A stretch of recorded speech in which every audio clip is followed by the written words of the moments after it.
ձեր քննարկմանը ներկայացված անձահաստատող փաստաթղթի մասին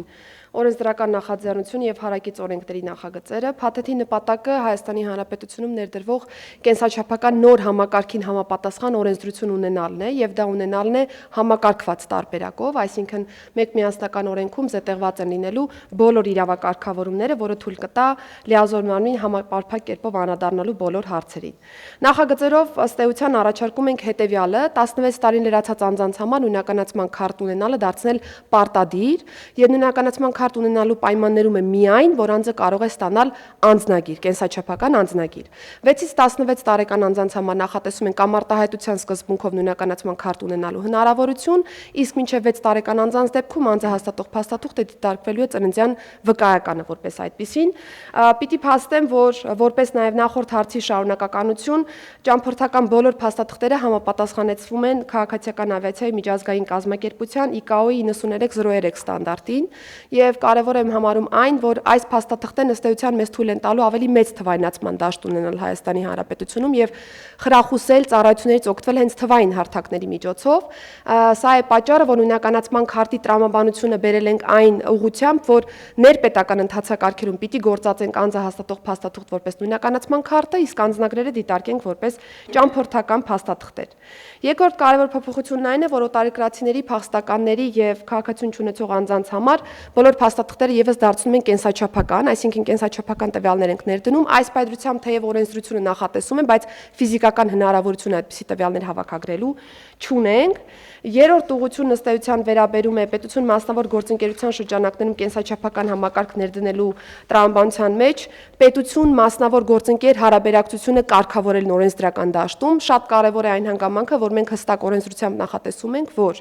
մասնավոր գործընկերը վարչարարության որևէ process չի իրականացնում, այսինքն գործողություն, անգործություն կամ քաղաքացու համար իրավական հետևանք առաջացնող որևէ որոշում չի կայացնում, ամբողջը պետության տիրույթում է գտնվում, մնացյալը ծառայությունների մատուցման ռեժիմում են ըստ էության նախատեսված մեր պայմանագրի շրջանակներում։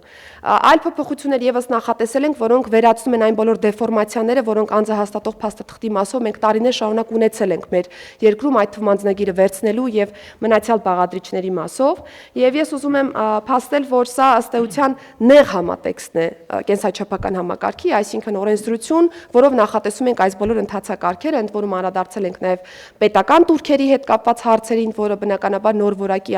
փաստաթղթին համապատասխան է։ Ավելի լայն համատեքստում սա ենթադրում է Հայաստանի Հանրապետությունում կենսաչափական նոր համակարգի ներդնում իր բոլոր ենթակառուցվածքներով բարձր ստանդարտներին համապատասխան, ընդ որում ընդհանուր այնպիսի ենթակառուցվածքին համապատասխան, որը Եվրոպական միությունը նախատեսում է ընդունել 2027 թվականին։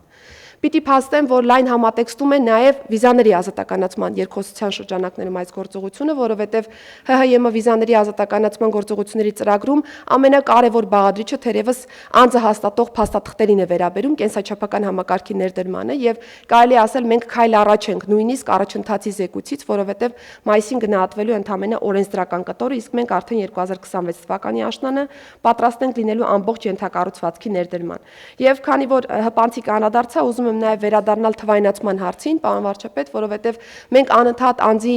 ինքնության հավաստման տեսանկյունից թվային հարթակներ են գործարկում, ես եմ հարթակը, մնացյալ հարթակները, բայց եթե մենք ունենանք կենսաչափական ճիշտ համակարգ, սա թույլ կտա ավելի մեծ դաշտ ունենալ թվայնացման համար եւ այն բոլոր ծառայությունները, որոնք այս պայծրությամբ տարբեր պատճառներից ելնելով հնարավորություն չունենք թվայնացման հարթակում ավելի պրոֆեսիոնալ մատուցելու, սա թույլ է տալու ավելի մեծ դաշտ ունենալ այս տեսանկյունից եւ գնալով ընդլայնել մեր քաղաքացիներին ավելի հարմարավետ ծառայությունների տրամադրումը։